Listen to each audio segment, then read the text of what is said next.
Assalamu alaikum. Hello, good morning to everyone. So in this video Urdu में ही discuss करते हैं। आज की इस वीडियो में हम डिस्कस करेंगे बेसिकली डिफरेंट स्कॉलरशिप जो कि हेड टेस्ट के अंडर आते हैं। और आज के हमारे मुअज़्ज़िज़ मेहमान हैं डॉक्टर कमर महमूद, और ये घैंट यूनिवर्सिटी में पीएचडी कर रहे हैं। और इन्होंने हेड टेस्ट क्वालिफाई किया तो सिलेक्टेड कैंडिडेट का स्कॉलरशिप का एक्सपीरियंस होने की वजह से हम इनके शुक्रगुजार हैं कि जिन्होंने अपना कीमती वक्त निकाला। So thank you so much Qamar. Can you please briefly introduce yourself and then we can start? Thank you. Thank you साबर for taking me on board. तो आई थिंक इंट्रोड्यूस करवा दिया आपने। मैं पीएचडी कर रहा हूँ Ghent university. It's been more than 1 year, 1.5 year I started PhD here. और मैंने यही एचईसी ओवरसीज स्कॉलरशिप के लिए हेड दिया था। तो maybe we can go through the questions. तो I can just comment on the questions. Sure. First of all आपका बहुत ज़्यादा शुक्रिया। और इसमें हम बेसिकली और भी बहुत सारी वीडियोस हैं, लेकिन हमने ये सोचा कि जो कैंडिडेट के मोस्ट एक्सपीरियंस जो सबसे ज़्यादा क्वेश्चंस आए हैं यूट्यूब वीडियोस के ऊपर, तो आज हम उनके ऊपर डिस्कशन करेंगे वन बाय वन। तो सबसे पहले हम डिस्कस करते हैं कि हेयर टेस्ट की जो तैयारी है वो कैसे की जाए। उसके लिए क्या कोई रिकमेंडेड बुक्स हैं या कोई ऐसा कोई यूट्यूब का कोई लिंक हो जो जिसके थ्रू आपने एक्सपीरियंस किया और उसके थ्रू आपने क्वालिफाई किया हो? प्रेपरेशन में I think we can go both ways. Books भी हैं बड़ी सारी, जैसे वो कन्वेंशनल जो है ना वो गैट टेस्ट हुआ करता था, तो उसकी बुक्स मिल जाएंगी। डोगर की काफ़ी फेमस बुक है, आई थिंक एवरीबॉडी नो। तो for me I would recommend कि YouTube is the best source. तो नॉट ओनली फॉर मी, मतलब मैंने बाकी जिन दोस्तों ने दिया था टेस्ट, तो उनका भी यही व्यूज़ थे कि यूट्यूब पे, क्योंकि बुक्स में ना थोड़ी आउटडेटेड इन्फॉर्मेशन होगी। तो यूट्यूब पे आप जो है ना आपको अपडेटेड इंफॉर्मेशन मिल जाएगी। व्हाट दे डू, वो जो प्रीवियस हेड के क्वेश्चंस होते हैं, जैसे मैं देख के आया हूं, तो मुझे कुछ ना कुछ क्वेश्चंस ना याद होंगे, सही। तो वो उसको बेस बना के रिव्यू देंगे आपको, किस तरह के टाइप ऑफ क्वेश्चंस है वो एक्सप्लेन करते हैं। एक तो आपको पूरा स्ट्रक्चर समझ आ जाता है, तो प्लस उस पे अच्छे अच्छे खासे व्लॉग आई मीन वो हम आई थिंक कमेंट में उसको यस, मेंशन कर मेंशन सकते हैं, कर। एक दो ठीक चैनल्स। हो। तो ठीक हो। बेस्ट सोर्स जो है ना वो मेरा ख्याल है यूट्यूब की वीडियोस होंगी। ठीक हो गया जी। ये हम कमेंट सेक्शन में मेंशन कर देंगे। सेकंड ये कि क्या हेयर टेस्ट की बेस पे हम कोई एमफिल या पीएचडी में एडमिशन ले सकते हैं, या बैचलर लेवल पे भी ऑप्शन मौजूद है हेयर टेस्ट की बेस पे? इसमें एक तो है कि हैट का जो है वो सारा एज द नेम इंडिकेट, ये हायर एजुकेशन कमीशन के थ्रू जो भी होगा ना, ये उसकी एवेल्युएशन है।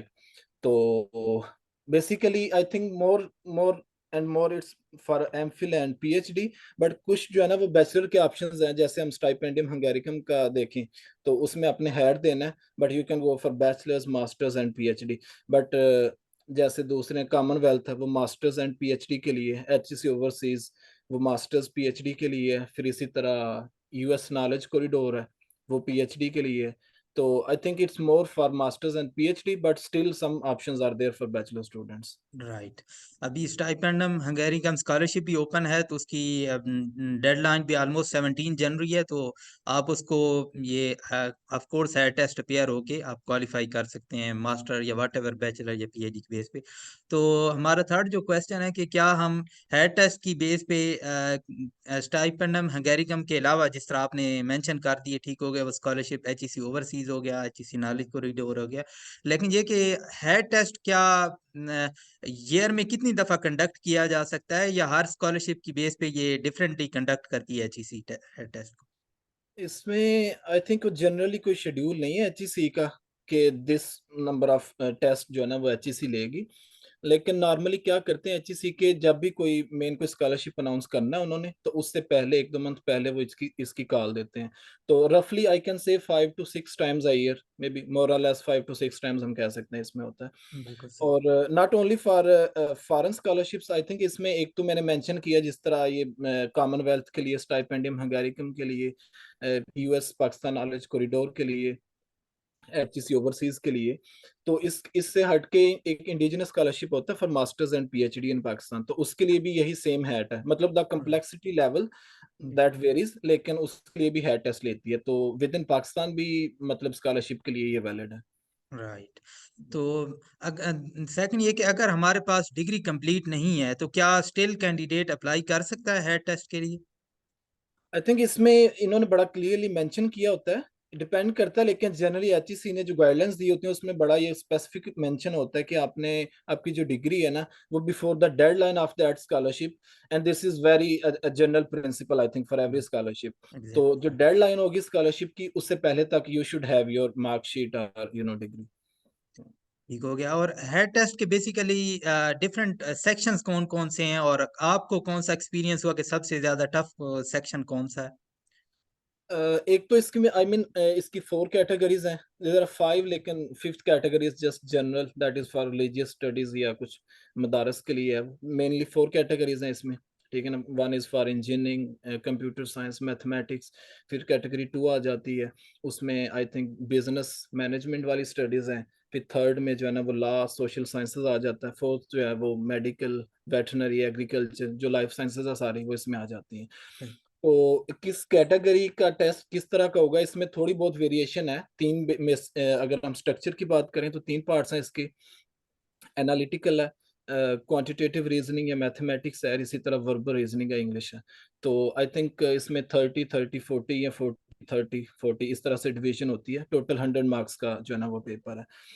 तो इसमें टफ आई थिंक इसमें एनालिटिकल जो पार्ट है वो थोड़ा सा टफ होता है, उस पर थोड़ा सा ज्यादा टाइम लगता है। और इसमें इंपॉर्टेंट चीज ये है कि regardless of the previous degree, उससे हट के ये सबके लिए एक जैसा टेस्ट है। इसमें ये नहीं है मतलब English math that is for everybody, ये नहीं है कि मेरा बायोलॉजी से बैकग्राउंड है तो मुझे को इसमें बड़ा एज मिल रहा है और मैथ वाले को कम मिल रहा है।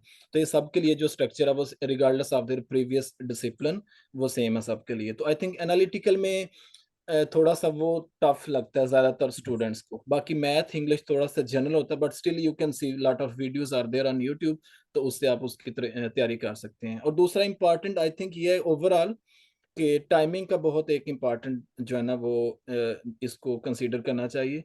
टाइमिंग का बहुत ज़्यादा मसला बनता है अक्सर स्टूडेंट को, मतलब 10 15 क्वेश्चन जो है ना वो स्टूडेंट रह सकते हैं उनके इसी तरह टाइमिंग की वजह से। तो राइट। या टाइम दिस मैनेज इज करना, एग्जैक्टली। तो इसमें 100 में से आउट ऑफ आपके minimum minimum of course each year very करता है मेरिट, बट रफली अगर हम एस्टिमेट लगाएं तो लास्ट ईयर कितना था या कितना मिनिमम हो तो एक्सपेक्ट कर सकते हैं कि एडमिशन के चांसेस हैं?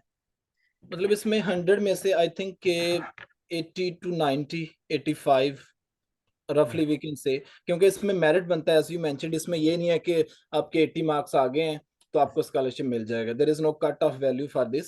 तो स्टिल वो मेंशन करते हैं 50% से ऊपर वाला पास है, लेकिन that doesn't count for anything, basically merit होता है। और इवन कुछ कुछ इसमें ये होता है कि प्रोविंशियल वाइज जो कोटा होता है, पंजाब का मेरिट वो डिफरेंट होगा, बलोचिस्तान सिंध के पी के डिफरेंट मेरिट होगा।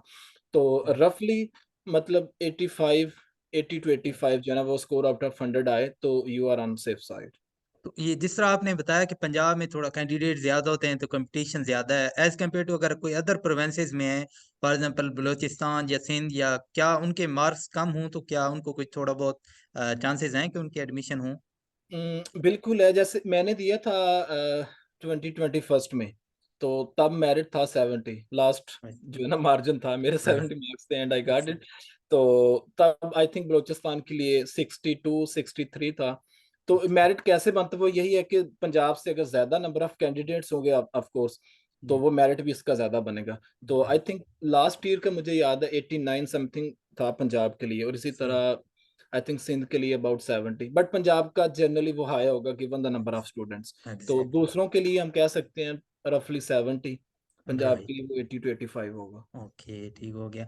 और क्या जिस तरीके से बहुत सारे और भी कैंडिडेट हैं जो कि पूछते हैं कि क्या कोई एमबीबीएस लेवल पे भी हम एडमिशन ले सकते हैं, क्या स्टाइपेंड हम हंगेरिकम की बेसिस पे, तो क्या इसका कोई ऑप्शन मौजूद है? इसमें आई थिंक यही एक चैनल है मेन स्टाइपेंडियम हंगेरिकम का, क्योंकि उसमें बैचलर ओवरऑल बैचलर के लिए आप जा रहे हैं तो उसमें मेडिकल का भी इक्वली जो है ना वो ऑप्शन वैलिड है। राइट। बाकी ऐसा को बहुत ज्यादा ऑप्शन बैचलर्स के लिए नहीं है, लेकिन yes. Still this is an option to go. Right. बाकी कितने मेथड एक्चुअली आपके, फॉर एग्जाम्पल रफली हम अगर एस्टिमेट जिस तरीके से आपने बताया कि 2 मंथ, अगर 1.5 मंथ डेडलाइन से रहता हो तो क्या वो अपेयर हो सकते हैं टेस्ट में? फॉर एग्जाम्पल मास्टर की 1 महीना रहता है या 1.5 महीना, तो उसकी डेडलाइन में, तो क्या स्टिल वो अपेयर हो सकते हैं हेड टेस्ट में, या उनको लाजमी डिग्री का वेट करना होगा? मेरा ख्याल है इसमें मेरी सजेशन ये होगी कि समटाइम्स क्योंकि बड़े सारे लोगों का ये है कि फर्स्ट टेक में वो नहीं कर पाते, तो right. I think still you can go for it. आप कम से कम आपको पता हो टेस्ट में कहाँ पे आप लैग कर रहे हैं। जैसे मैंने मेंशन किया कि मोस्टली टाइम का इशू होता है या एग्जैक्टली। एनालिटिकल पार्ट ऑफ होता है, तो still right. You can go. इसकी आई डोंट नो कितनी फीस है, लेकिन वो कम ही है।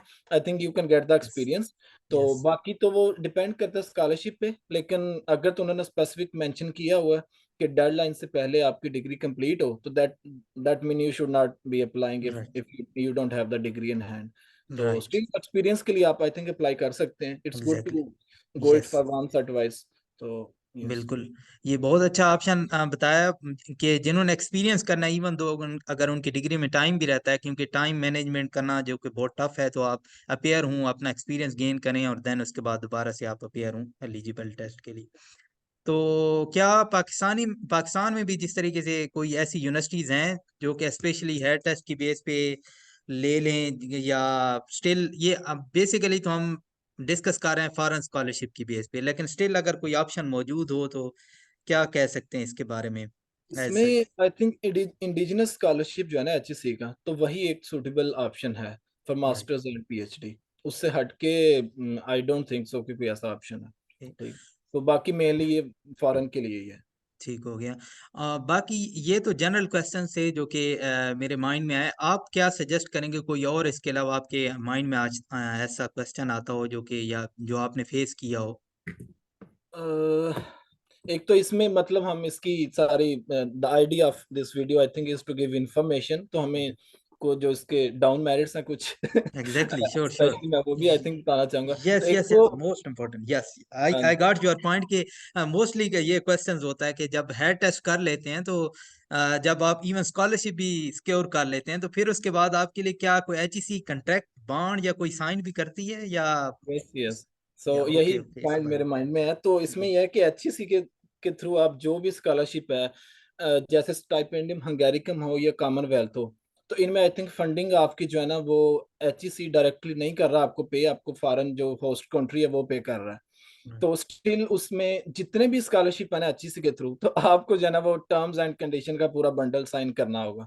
तो when students apply for this, they should bear this in mind कि you have to sign something. And bond किस तरह का होता है? नॉर्मली वही होता है कि the number of years you are spending abroad you will serve. Generally very करता है कितने ईयर्स का वो है, लेकिन ये होता है कि जैसे मैं पीएचडी अगर कर रहा हूँ तो ओवरसीज में होता है कि 5 ईयर आपने वापस आके पाकिस्तान में तो उसको नेशन को जो है ना वो सर्व करना है।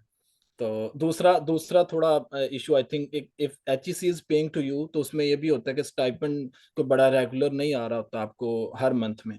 तो it's good to I think say this information, yes spread yes, this exactly. Information to the yes. Candidates. तो उसमें आपको माइंड में हो कि एचईसी ये नहीं है कि बड़ा कोई आपको आज 1 नवंबर हो गया तो आपको फर्स्ट पे मिल रही है एचईसी की तरफ राइट। से स्टाइपेंड। तो इसमें मतलब थोड़ा बहुत जो है ना वो इतना कोई सिस्टम थोड़ा स्ट्रांग नहीं है, but right. Still still it's good to go. I mean बड़े यस। सारे लोग जो है ना, इट्स रियली हार्ड अगर आप फॉरेन फंडिंग डायरेक्टली ट्राई करें, आपको फॉरेन फंडेड को स्कॉलरशिप मिल जाए, तो right. That's of course good. लेकिन बड़े सारे लोगों के लिए ये है कि आप हेड का टेस्ट दें, आप 80-90 मार्क्स लें, तो you are good to go abroad. बाकी फिर आप बाद में उसको देखें। ठीक है। राइट। अच्छा, एक तो सर्व करने का हो गया, लेकिन उसके अलावा अगर कोई कोई प्रॉपर्टी या कोई ऐसा ये भी है कि फॉर एग्जाम्पल अगर वो ना आए, वो फॉर एनी रीजन, तो क्या कोई ऐसा एविडेंस होता है कि आपने प्रॉपर्टी कोई नेम की है किसी के नेम पे, या कोई कोई फॉर एग्जाम्पल 5 to 6 पैसे उनके अमाउंट, या कोई ऐसा कोई इस तरह का भी कंट्रैक्ट होता है? इसमें एक दो केसेस मैं जानता हूं जो मेरे साथ में थे जब मैंने एचईसी का ये कर रहा था सारा काम। तो they could not come, they had the admission letter from some university, उनका स्कॉलरशिप एचईसी का लगा हुआ था, बट उनके पास प्रॉपर्टी, बड़े सारे लोगों के लिए ये भी सिचुएशन हो सकती है, उनके पास प्रॉपर्टी नहीं थी। एचईसी चाहता है कि इमूवेबल को प्रॉपर्टी जो है ना उसकी वर्थ हर स्कॉलरशिप के लिए डिफरेंट है, लेकिन आई थिंक वो ये है कि 60 लाख के अराउंड, 40 to 60 लाख के अराउंड जो है ना उसकी वर्थ हो। तो बड़े सारे लोग सिर्फ इस वजह से नहीं कर पाते हैं कि उनके पास वो प्रॉपर्टी नहीं है, तो इसके बगैर एचईसी के पास कोई अल्टरनेटिव ऑप्शन नहीं है। ठीक है। राइट। तो आई थिंक कि 50 to 60 लाख तक की अमाउंट जो है ना, वो इतनी प्रॉपर्टी आपको बाउंड करना पड़ती है कि इन केस सही। अगर मैं नहीं आ रहा तो आई जी। डिक्लेयर कि HEC has the right to sell this property, okay. या आप सही। क्लेम कर सकते हैं। ठीक हो तो गया। ये भी एक इम्पॉर्टेंट है चीज़ इसमें। राइट। ओके, आई थिंक ये मोस्ट इम्पोर्टेंट क्वेश्चंस हैं। बाकी रिमेनिंग अगर कोई भी आपके क्वेश्चन हुए तो आप कमेंट सेक्शन में मजीद क्वेश्चन पूछ सकते हैं, और मैं बहुत ज़्यादा शुक्रगुजार हूँ कमर डॉक्टर कमर महमूद आपका। और इंशाल्लाह अपकमिंग वीडियोस से आप स्पेशली आपसे टाइम लेंगे अगेन, जिस तरह आपने ओके टाइम निकाला। Thank you so much. Okay.